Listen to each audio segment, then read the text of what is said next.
অনেক অনেক খ্রিস্টীয় প্রীতি এবং শুভেচ্ছা রইল।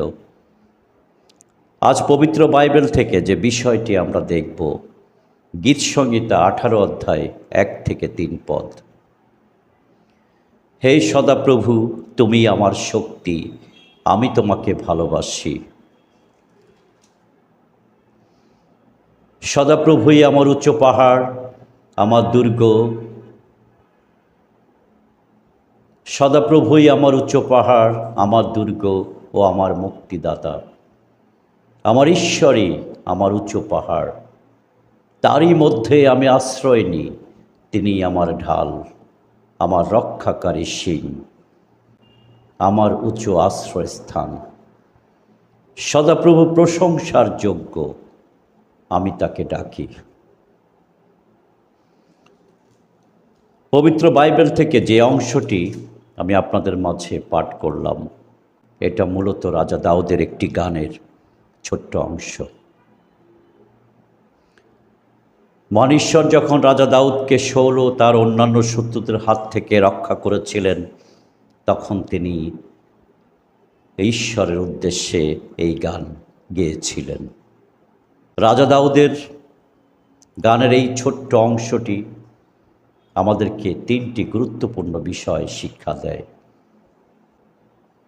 যা আমাদের জন্য অত্যন্ত দরকারি বলেই আজ আমি আপনাদের মাঝে শেয়ার করছি।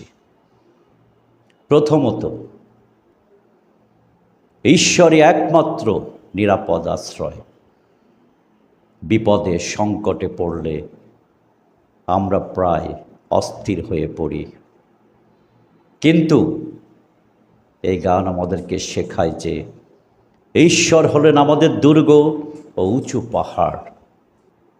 অর্থাৎ জাগতিক কোনো শক্তির চেয়ে ঈশ্বরের উপর ভরসা রাখাই আমাদের জন্য সবচেয়ে নিরাপদ। দ্বিতীয় যে বিষয়টি আমরা দেখি, বিশ্বাসের শক্তি প্রকাশ।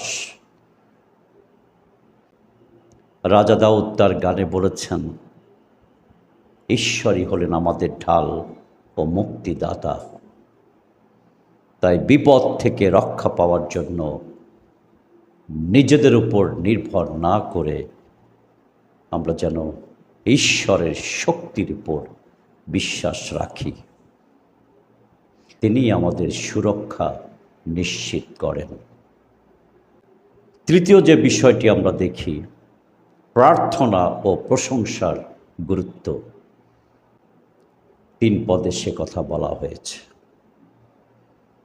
সদাপ্রভু প্রশংসার যোগ্য, তাই বিপদে পড়লে আতঙ্কিত না হয়ে ঈশ্বরকে ডাকা ও তার প্রশংসা করা উচিত। কৃতজ্ঞতা ও প্রার্থনায় আমাদের শত্রুদের হাত থেকে বা নেতিবাচক পরিস্থিতি থেকে মুক্তি পেতে সাহায্য করে। প্রিয় ভাই বোন, তাই আসুন রাজা দাউদের মতো করে মহান ঈশ্বরের প্রতি আমরা দৃঢ় বিশ্বাস রাখি। সংকটে বিপদে আমরা তাকে ডাকি, আমরা তার উপর নির্ভর করি, কারণ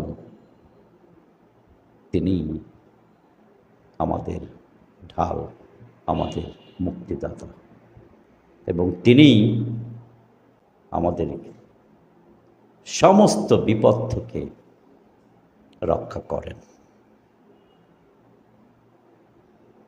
ধন্যবাদ। ভালো থাকবেন, সুস্থ থাকবেন।